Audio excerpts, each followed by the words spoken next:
In recent months, China has been gripped by a scandal that has focused public attention on one of the country's deepest historical injustices, the human trafficking trade, which was rampant in the 1980s and is still active today.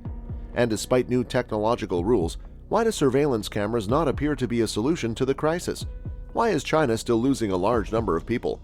Stay tuned as we investigate the video further.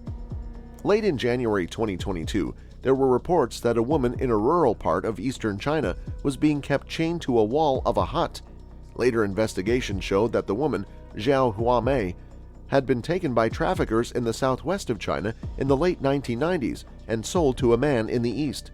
Since then, he and she had had 8 children. The case made people angry and led to calls for a deeper look at China's history of trafficking people.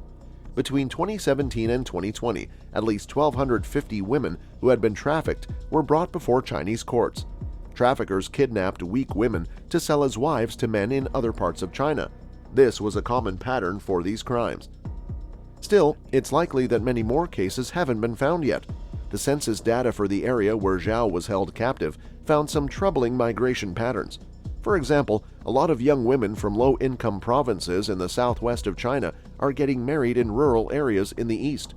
Most marriages are happening in places where abortions have been done based on the gender of the baby. This has caused large gender imbalances in the population. Even though it's impossible to know for sure how many of these marriages were set up illegally, locals told that they knew a few female migrants who were forced into marriages. The results show that human trafficking in the past needs to be looked into on a national scale. After the public uproar over Xiao's case, China's Ministry of Public Security said it would crack down on the trade for 10 months because there is still a backlog of cases that have not been solved. Is the Chinese government taking any measures to stop human trafficking?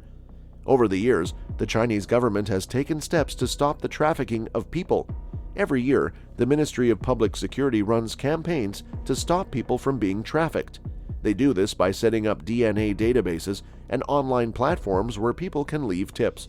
But many people say that what the government has done so far has not been enough, and the way they handled the case of Xiao Huamei shows that. People have been very critical of what the government has done, from denying at first that trafficking could happen to make vague and contradictory statements. Professor Wang said that attempts to stop people from talking about the case made people even angrier. Even though the topic can still be talked about online, some mainland journalists say they were told to stop writing about it, and the accounts of some well-known intellectuals who spoke out about it were suspended. In China, you are less likely to go to jail for buying trafficked people than for buying illegal plants. The organizer of Breaking Chains didn't want to be interviewed because of official scrutiny, and volunteers who spoke to the Post didn't want to be named because censorship is still going on. At first, people thought the government would solve the problem, but officials did the opposite, adding that the public only asked officials to tell us the truth, punish all criminals, and dig up and clean up all organized crime chains. Wang Yaqiu, a senior researcher on China at Human Rights Watch, said that the fact that human trafficking keeps going on even though the government has taken steps to stop it shows that the ruling Communist Party doesn't care about protecting women's rights and doesn't want to protect them, not that they can't solve the problem.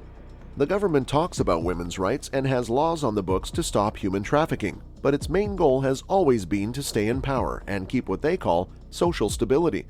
Men who aren't married are seen as unstable. The party doesn't care much about stopping trafficking and making sure women's rights and safety are respected.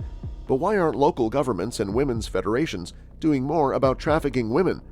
Wang Yaqiu says that the case of Xiao Huamei showed how village leaders and local governments were okay with men buying women if it meant boosting China's falling birth rate. Over the past few years, we've seen that officials' knowledge is still behind. When they talk about the difference between men and women, they still talk about men needing wives and having more children. This is why there doesn't seem to be a stop to the trafficking of people in China. Since the Chinese government doesn't care much about women, even if they put up 1 billion surveillance cameras, they wouldn't help. And that is the end of the video. Please let us know what you think of this video. If you enjoyed this video, please like it and subscribe to our channel for more updates.